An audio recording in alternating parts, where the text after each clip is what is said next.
रोशनी गुस्से से चिल्लाकर बोली, तुम्हारी मुझसे ऐसे बात करने की हिम्मत कैसे हुई? संजना अपना सर मसलते हुए बोली, रोशनी, मैं सच में ये जानने के लिए बहुत उत्सुक हूँ कि तुम मेरे सामने इतने घमंड से कैसे खड़ी रहती हो। पास्ट में तुमने मेरी बहन के साथ जो कुछ भी किया, क्या तुम्हें उस वजह से मुझसे डरना नहीं चाहिए? क्या तुम्हें डर नहीं लगता कि कहीं मैं अपनी बहन का बदला लेने के लिए तुम्हारी जान ले लूं? रोशनी चिल्लाई, यू? संजना पूरे कॉन्फिडेंस के साथ बोलती रही, मैं क्या, मैं बता रही हूँ रोशनी, करण सिर्फ मेरा है, समझी, सिर्फ मेरा। रोशनी इतने गुस्से में आ गई कि उसका पूरा चेहरा लाल हो गया था। वो संजना पर जोर से चिल्लाई, स्लट, बेशर्म, मेरा मंगेतर चुराएगी? तुम वही हो जिसे करण ने पास्ट में यूज करके छोड़ दिया था, एक यूज टिश्यू की तरह, जिसकी करण को जरूरत भी नहीं थी। पिछले दिन शायद संजना इन शब्दों को सुनकर हर्ट हुई हो, लेकिन आज वो बिल्कुल शांत थी। उस पर इन बातों का कोई असर नहीं हो रहा था।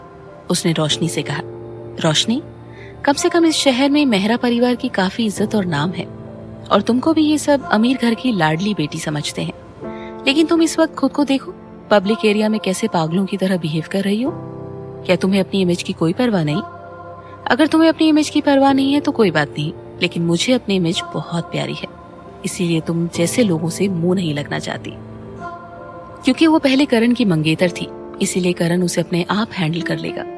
ये सोचकर संजना वहां से जाने लगी, लेकिन रोशनी इस हद पर जेलस हो गई कि उसने संजना की बाह जोर से पकड़कर खींची। चुपचाप यहीं खड़ी रहो। संजना ने जोर से झटका देकर अपनी बाह छुड़ा ली और बोली, क्या तुम्हें प्यार की भाषा समझ में नहीं आती? दोबारा मुझे हाथ लगाने की हिम्मत मत करना। मैं अपनी बहन की तरह सीधी नहीं हूँ। मैं तुम्हें अपने साथ कोई गलत व्यवहार नहीं करने दूंगी। रोशनी ने तिरस्कार की भावना से संजना को देखा। मैं क्यों तुम्हारे लिए गिल्ट फील करूं? तुम्हारी बहन ने खुद मुसीबत को न्योता दिया था। ये उसकी गलती थी कि वो दूसरों के मामले में टांग अड़ाती थी, और वो कोमा में रहने के लायक है। अगर तुम्हारी शादी करण से भी हो गई है तो क्या? मैंने करण की जान बचाई थी।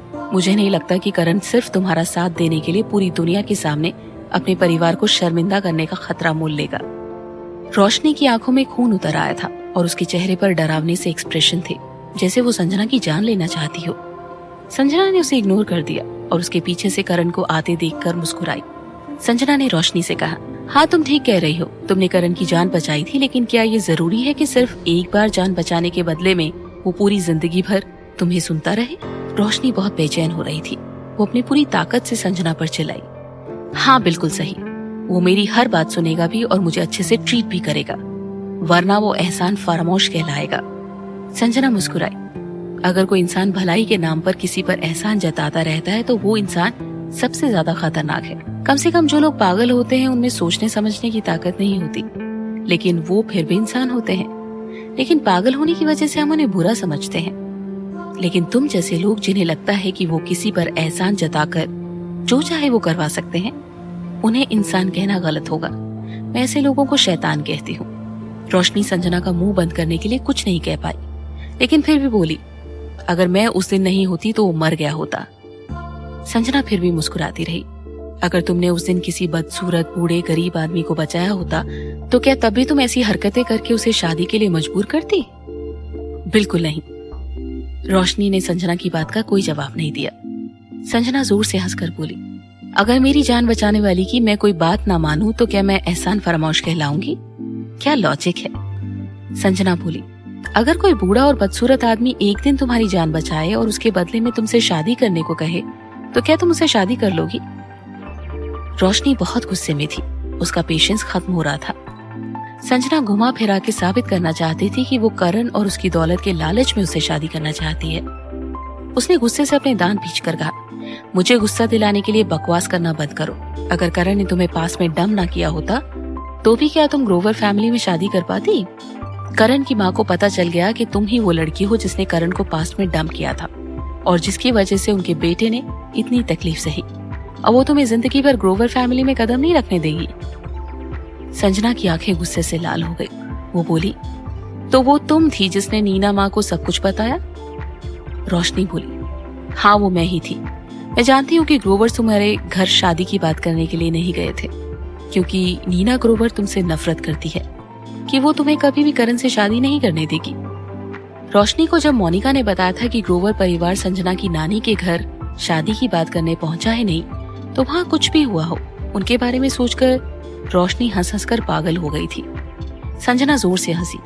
उसको हंसता देखकर रोशनी को लगा कि शायद वो पागल हो गई है, लेकिन फिर संजना ने उसके पीछे देखते हुए कहा, करण, अगर तुम्हारी मम्मी मुझसे सच में नफरत करती है तो क्या हमें शादी करनी चाहिए या नहीं? रोशनी घबरा कर पलटी और सचमुच करण उसके पीछे खड़ा था। उसने घबरा कर अपनी बात समझाने की कोशिश की। करण, मेरी बात सुनो, जो कुछ तुमने सुना वो सब सच नहीं है। फिर वो संजना की तरफ मुड़ी और गुस्से से बोली, संजना, तुम बहुत चालाक हो। तुमने मुझे बातों में फंसाकर मुझे फ्रेम करने की कोशिश कैसे की? संजना को रोशनी की बातों पर हंसी आ रही थी। उसने कहा, तुम्हें फंसाऊंगी? क्या मैं तुम्हारे पास पहले बात करने के लिए आई थी? मैं तो यहाँ बैठकर किसी का इंतजार कर रही थी और तुम मेरे पास आकर कहने लगी कि क्या मैं कोई नई मछली फंसाने आई हूँ? मैं एक शादीशुदा औरत हूँ और मैं सिर्फ अपने पति का इंतजार करती हूँ। मुझे नई मछली की क्या जरूरत? और तुम ही ने कहा था ना कि मेरा हस्बैंड मुझे बाद में पहले की तरह छोड़ देगा, और फिर भी तुम मुझे ब्लेम कर रही हो कि मैं तुम्हें बातों में फंसाकर फ्रेम कर रही हूँ। सच बता, आखिर तुम क्या चाल चल रही हो? संजना रोशनी को जलाने के लिए दौड़कर करण को हक करना चाहती थी, लेकिन उसे लगा कि कहीं करण उसे गलत ना समझ ले। उस क्लब में सभी अमीर लोग आते थे, इसीलिए उन्होंने कभी सपने में भी नहीं सोचा था कि उन्हें ऐसे लड़ाई देखने को मिलेगी। ऊपर से ग्रोवर परिवार का सदस्य है, इसीलिए सब लोग उसे घेर कर खड़े हो गए और उनकी लड़ाई के मजे ले रहे थे। रोशनी शौक में थी। उसने कहा, करण, मुझे समझाने का मौका दो। जैसा संजना कह रही है वैसा कुछ नहीं है। उसने आगे बढ़कर करण का हाथ पकड़ना चाहा, लेकिन करण ने उसे पुश कर दिया। उसके चेहरे पर तिरस्कार और नफरत की भावना थी जिसे उसने छिपाने की कोशिश नहीं की। उसने बेरुखी से कहा, जहां तक मुझे याद है, जब हम पिछली बार मिले थे मैंने तुम्हें अगले 5 सालों के लिए शहर छोड़कर जाने के लिए कहा था। ये सुनकर रोशनी के चेहरे का रंग उड़ गया। उसने सोचा नहीं था कि करण इतनी फेमस जगह पर भी उसकी इमेज का लिहाज नहीं करेगा। उसे कोई परवाह नहीं थी कि लोग उसके बारे में क्या सोचेंगे। वो बेरहमी से रोशनी को घूर रहा था। रोशनी भी गुस्से से पागल हो चुकी थी। वो चिल्लाई, करण, तुम मेरे साथ ऐसे बिहेव कैसे कर सकते हो? उसे सचमुच विश्वास नहीं हो रहा था कि करण पब्लिक प्लेस पर बिना उसके परिवार के इमेज की परवाह किए ये सब कहेगा। करण ने उसे बेरुखी नजरों से देखते हुए कहा, अगर तुम चाहती हो कि तुम्हारे साथ पूरे मेहरा परिवार को इस शहर को छोड़कर जाना पड़े तो ठीक है, अपनी हरकतें जारी रखो। उसकी आवाज शांत थी, जैसे वो हमेशा बात करता है, लेकिन उसमें चेतावनी साफ झलक रही थी। रोशनी पूरी तरह से शॉक थी। एक वो संजना के लिए अपने परिवार की रेपुटेशन दाव पर लगाने को तैयार है। क्या उसे डर नहीं लगता कि अगर किसी ने उसके पिता को इस बारे में बता दिया तो? उसने चिल्लाकर कहा, तुम मुझे ऐसे ट्रीट कैसे कर सकते हो? मैंने तुम्हारी जान बचाई थी। करण ये सुनते ही जोर जोर से हंसने लगा और बोला, जो कुछ थोड़ी देर पहले मेरी बीवी ने कहा था वो बिल्कुल सही था। तुम इंसान कहलाने के लायक ही नहीं हो। जो दूसरों को एहसान जताकर ब्लैकमेल करते हैं वो इंसान नहीं होते, और ऐसे लोगों को ठीक करने के लिए मैं बुरा बनने को तैयार हूँ। रोशनी चीखी, तुम जो मेरे साथ कर रहे हो क्या वो सही है? करण आगे बढ़कर रोशनी के सामने खड़ा हो गया और उसे इतने गुस्से से देखा कि रोशनी की सांसें रुक गई। वो घबराकर पीछे हटी और सोफे पर गिर गई। करण ने कहा, तुमने मेरी जान बचाई थी, इसका मैं एहसानमंद रहूंगा, लेकिन इसका मतलब ये नहीं कि मैं जिंदगी भर तुम्हारा गुलाम बनकर रहूं। अगर मैं बूढ़ा और बदसूरत होता तो क्या फिर भी तुम मुझसे शादी करना चाहती? हमारी पहले सगाई हुई थी तो क्या हुआ? पहली बात, मैंने आज तक तुम्हें कभी नहीं छुआ, इसीलिए तुम्हारा मेरे साथ कोई रिश्ता नहीं है। दूसरी बात, मैंने तुमसे कभी कोई वादा नहीं किया था और बहुत साल पहले ही तुम्हारे घर जाकर सगाई तोड़ाया था। तुमने भी यूनिवर्सिटी में बॉयफ्रेंड बनाया था, इसका मतलब तुमने भी शादी का रिश्ता तोड़ा था। अब जब तुमने अपने बॉयफ्रेंड के साथ ब्रेकअप कर लिया तो फिर तुम मुझसे शादी करने के पीछे क्यों पड़ी हो? क्या तुम हमारे ग्रोवर परिवार के साथ कोई खेल खेल रही हो? करण ने अपनी बात कहकर रोशनी की तरफ देखा भी नहीं और संजना से बोला, चलो घर चले। ये सुनकर रोशनी का रहा सहा पेशेंस भी खत्म हो गया और वो बिलख बिलख कर रो पड़ी और करण के पीछे भागते हुए बोली, नहीं नहीं, वो मेरा बॉयफ्रेंड नहीं था, मैं तो बस उसके साथ कुछ डेट्स पर गई थी। शुरू से मैंने सिर्फ तुमसे प्यार किया है, लेकिन क्यों? तुम मुझसे प्यार क्यों नहीं करते? जब तुम मुझसे इतनी नफरत करते हो तो फिर मेरे जीने का क्या फायदा? मुझे मर जाना चाहिए, मैं अपनी जान दे दूंगी। ये कहकर वो इधर उधर देखने लगी। सामने की टेबल पर कुछ सजावट के सामान रखे हुए थे। उसने आगे बढ़कर उसमें से एक उठा लिया जो चाकू जैसा तेज था और उसे अपने गले पर रखकर चीखी, करण, क्या तुम अपनी जान बचाने वाले के साथ ऐसा बिहेव करोगे जो तुमसे बहुत प्यार करती है? क्या तुम सच में चाहते हो कि मैं मर जाऊं? ठीक है, मैं इसी वक्त अपनी जान ले लूंगी। रोशनी बहुत खतरनाक दिख रही थी और उसके चेहरे से लग रहा था जैसे उसे अपनी जान की कोई परवाह नहीं है। सब लोग उसे ऐसे रूप में देखकर दंग थे। बात हद से बढ़ चुकी थी। रोशनी कितनी खतरनाक थी। उन्हें ग्रोवर परिवार पर तरस आ रहा था कि वो लोग ऐसी पागल लड़की के चक्कर में फंसे थे। संजना भी उसे देखकर डर गई। वो रोशनी से बहुत नफरत करती थी और उसे उसके मरने या जीने से कोई फर्क नहीं पड़ता था। अगर उसने कुछ कर लिया तो ग्रोवर्स की इमेज खराब हो जाएगी। किसे पता इसका उनके ऊपर क्या प्रभाव पड़े। करण सचमुच रोशनी की शक्ल भी नहीं देखना चाहता था। रोशनी को तो पता ही था कि पूरी दुनिया के सामने अपना प्यार जताने के चक्कर में वो खुद को बेइज्जत करवा रही है। वो रोते हुए चीखी, करण। रोशनी चाकू लेकर करण के पीछे दौड़ी। करण को लगा कि वो संजना पर हमला करने के लिए आ रही है, इसीलिए उसने बिना हिचकिचाए रोशनी को जोर से धक्का दे दिया। रोशनी को ये उम्मीद नहीं थी। धक्के की वजह से वो जमीन पर गिर पड़ी। उसने करण को गुस्से और हैरानी से देखा।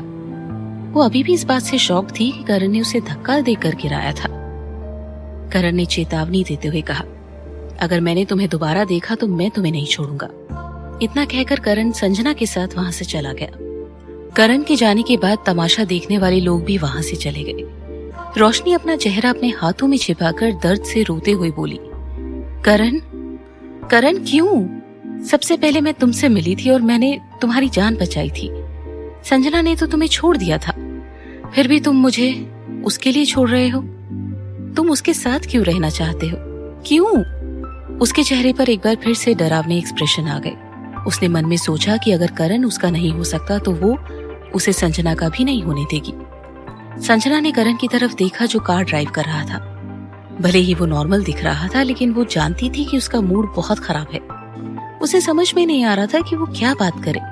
उसे डर था कि वो जो कुछ भी कहेगी करण उसका गलत मतलब निकालेगा। उसे यही लगेगा कि वो अभी भी रोशनी को सबक सिखाने के लिए उसका इस्तेमाल कर रही थी, या शायद उसने हार मान ली है और अब उसे किसी बात से कोई फर्क नहीं पड़ता। लेकिन पड़ता है। करण का सचमुच मूड खराब था, लेकिन संजना की वजह से नहीं। उसको ये जानकर बुरा लग रहा था कि उसकी जान बचाने के नाम पर मेहरा परिवार उस पर और उसके परिवार पर कैसे एहसानों का बोझ डाल रहे थे और उनसे अपनी हर बात मनवाने की कोशिश करते रहते थे। उनको लगता था कि करण की जान बचाने के एहसान के बदले वो ग्रोवर से जो चाहे वो करवा सकते हैं। उसे आज भी याद है कि पानी में गिरने से वो कितना डर गया था। वो डूबते डूबते खुद को बहुत मजबूर महसूस कर रहा था। उस दिन किसी ने उसे बचाया था। वो जो भी लड़की थी वो बहुत जोशीली थी, लेकिन जोश में आने के बाद जब वो रोशनी से मिला तो वो उसके लिए किसी डरावने सपने से कम नहीं थी। उसे लगा जैसे उसने कोई सपना देखा हो। बस ऐसे ही दोनों अपार्टमेंट वापस आ गए। लिफ्ट लॉबी में संजना को कोई जाना पहचाना सा दिखा। वो रेहान था। उसने आश्चर्य से पूछा, तुम फिर से वापस क्यों आ गए? तुम्हारा मतलब क्या है? ये बात करने का कौन सा तरीका है? रेहान वहां से जाने लगा। वो संजना से बात नहीं करना चाहता था। संजना रेहान को जाता देख रही थी। उसे देखकर करण का चेहरा गुस्से से लाल हो गया था और वो कड़क आवाज में बोला, क्या हुआ? उसे जाता नहीं देख सकती तो उसके साथ चली जाओ। संजना का मुंह खुला का खुला रह गया और वो जल्दी से उसके पीछे लिफ्ट में दौड़ी। वो उसके पास खड़ी होकर उसे छेड़ते हुए बोली, क्या तुम्हें जलन हो रही है? जलन हो ही नहीं सकती। करण इतना जेलस था कि वो रेहान की पिटाई कर देता। उसने संजना को इग्नोर कर दिया, लेकिन संजना जवाब जानती थी। वो मन ही मन मुस्कुराई और उसके और करीब आ गई और उसका हाथ पकड़ लिया, लेकिन करण ने उसकी तरफ देखे बिना उसका हाथ झटक दिया। संजना ने फिर भी कोशिश की और इस बार उसकी बाहों में बाहें डालकर उससे चिपक कर खड़ी हो गई और उसे छेड़ते हुए पूछा, तुम इतना जेलस क्यों हो? कहीं तुम मुझसे प्यार तो नहीं करते? करण की आंखें खुली की खुली रह गई और उसने उसे घूर कर देखा। पहली बार वो संजना की बात का कोई जवाब नहीं दे पा रहा था। फिर भी उसने कड़क आवाज में कहा, लेट्स गो। संजना दिल थाम कर इंतजार कर रही थी। उसे विश्वास था कि करण के दिल में आज भी उसके लिए फीलिंग्स थी।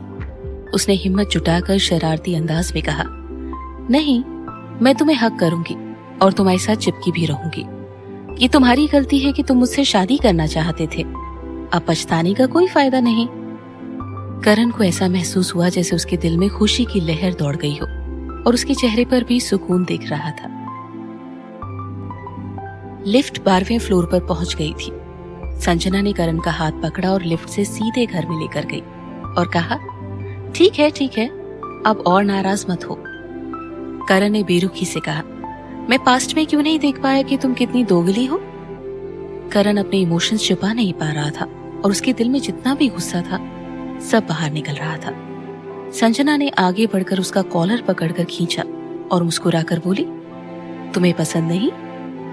उसकी पैशनेट आंखों में एक अजीब सा डर दिख रहा था कि कहीं वो उसे रिजेक्ट ना कर दे। बस बहुत हुआ। अब करण खुद को और कंट्रोल नहीं कर पाया और उसने संजना को खींचकर अपनी बाहों में ले लिया। तुम। संजना सिर्फ एक शब्द ही बोल पाई और करण ने उसे दीवार के सहारे खड़ा कर दिया। उसका एक हाथ उसकी कमर पे था और उसने उसे पैशन के साथ किस करना शुरू कर दिया था। वो किसी भी हाल में संजना को रिजेक्ट नहीं कर सकता था। उसका पैशन इतना हावी था जैसे वो खुद को कंट्रोल नहीं कर पा रहा हो। इस किस को संजना जिंदगी भर नहीं भूल पाएगी। इस किस में करण ने अपने सारे इमोशंस डाल दिए थे। वो बिना रुके उसे किस करता रहा। जब उसने देखा कि संजना को सांस लेनी है तब जाकर उसने उसे छोड़ा, लेकिन उसने अभी भी अपना सर संजना के माथे से लगाकर रखा था। उसकी गर्म सांसों से संजना के पूरे शरीर में सिहरन सी दौड़ गई। करण के चेहरे से डिजायर साफ झलक रही थी। संजना भी खुद को संभाल नहीं पा रही थी। उसका चेहरा लाल हो गया था। उसने करण के गले में बाहें डालकर धीरे से कहा, क्या हम बेडरूम में चले? करण उसे रूम में नहीं ले गया बल्कि उसे किस करते हुए सोफे पर लेकर आया। करण उसे सोफे पर लेटाकर उसे देखता रहा। संजना उसे देखकर ब्लश कर रही थी। उसने करण को हक करके उसके कानों में कहा, करण, क्या तुम प्यार से किस नहीं कर सकते? करण ने उसकी आंखों में देखते हुए कहा, नहीं, मैं एक नॉर्मल इंसान हूं। फिर वो संजना की तरफ पीठ करके बैठ गया।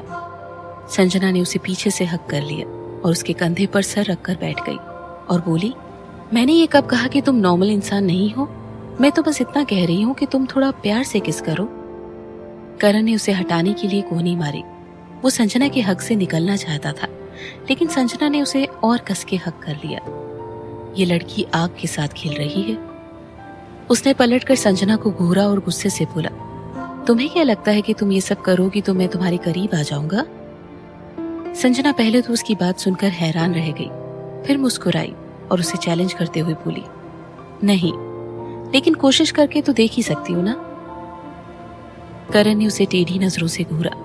संजना भी हिम्मत करके उसकी आंखों में देखती रही, लेकिन वो मन ही मन डर रही थी कि कहीं करण उसे खुद से दूर ना कर दे। करण ने कहा, फिर पछताना मत। इतना कहकर उसने संजना को बाहों में ले लिया और आगे बोला, मैं तुम्हें पछताने नहीं दूंगा। संजना का दिल खुशी से झूम उठा, लेकिन उसने अपने चेहरे से जाहिर नहीं होने दिया और अगले ही पल दोनों बेकाबू पैशन में खो गए। अगली सुबह जब संजना की आंख करण की बाहों में खुली, जिसके साथ उसका शरीर ही नहीं बल्कि आत्मा भी एक हो चुकी थी, अचानक उसके दिमाग में कुछ बातें एक के बाद एक याद आने लगी। ऐसा लगता था कि ब्रेकअप के अलावा वो करण में कोई खामी नहीं ढूंढ पाई। जब भी वो करण की जिंदगी में आई, चाहे वो 2 साल पहले की बात हो या आज की, करण ने उसे कोई शिकायत नहीं होने दी। उसे सबसे ज्यादा प्यार करण ने किया था और वही आज उसके सबसे ज्यादा केयर करता था। ये सब उन गर्मियों से शुरू हुआ था जब वो करण से पहली बार मिली थी। उसके लिए उसने अपनी सगाई तक तोड़ दी थी और उसके बाद उसे पलकों पर बिठा कर रखा था। जब वो बीमार होती तो उसका ध्यान रखता, जब उसका रिजल्ट अच्छा नहीं आता तो उसे पढ़ाता। 2 साल बाद भी सब कुछ वैसा ही था। भले ही वो उससे दिल ही दिल में नफरत करता हो, लेकिन फिर भी वो किसी को उसे तकलीफ पहुंचाने नहीं देता था। उसके लिए जबरदस्ती कोच बदल दिया, उसकी बहन के इलाज के लिए डॉक्टर ढूंढा। जब शर्लिन इंटरनेट पर उसके खिलाफ अफवाहें फैला रही थी तो वो पर्दे के पीछे रहकर उसे सपोर्ट कर रहा था। जब नानी हॉस्पिटल में थी तो वो वहां उसके साथ रुका रहा और उस दुख के पलों में उसको अकेला महसूस नहीं होने दिया। संजना समझ नहीं पा रही थी कि करण उससे इतना प्यार कैसे कर सकता है। आखिर उसे भी तो सिर्फ एक ही इंसान से प्यार हुआ था, सिर्फ करण से। संजना जानती थी कि वो करण से बहुत प्यार करती है और उसकी खातिर वो कुछ भी कर सकती थी। अगर उसे करण का इंतजार जिंदगी भर करना पड़े और अगर उसे उसके लिए अपनी जान भी देनी पड़े तो भी वो खुशी से दे देगी। अर्पिता ने भी तो कहा था कि उन्हें सारी जिंदगी साथ रहना है, तो अपनी पूरी जिंदगी करण को अपना प्यार महसूस करवाने में बिता देगी। वो जानती थी कि करण को शायद उस पर विश्वास ना हो और शायद वो उसे कभी माफ ना कर पाए, लेकिन फिर भी वो अपनी कोशिश करती रहेगी। उसने फैसला कर लिया था, वो बस करण के साथ उसे प्यार करते हुए अपनी जिंदगी बिताना चाहती थी। रात में सोने से पहले उसके दिमाग में एक आइडिया आया था और उसने करण से पूछा कि क्योंकि हमारी ऑलरेडी शादी हो चुकी है तो क्या हम दोनों हनीमून पर जा सकते हैं। करण ने संजना को उम्मीद भरी नजरों से देखा। संजना ने फिर पूछा, तुमने कुछ भी प्लान बनाया है क्या? जिस तेजी से उनके बीच की चीजें ठीक हो रही थी, ऐसे में पास्ट की और ब्रेकअप की बातें करके मूड खराब करना बेवकूफी होती।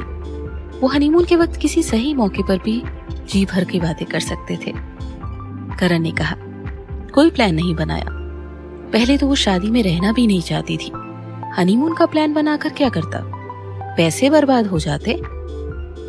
जब संजना ने ये सुना तो उसे गुस्सा आने लगा और उसने निराशा भरी आवाज में कहा, सचमुच कोई प्लान नहीं बनाया?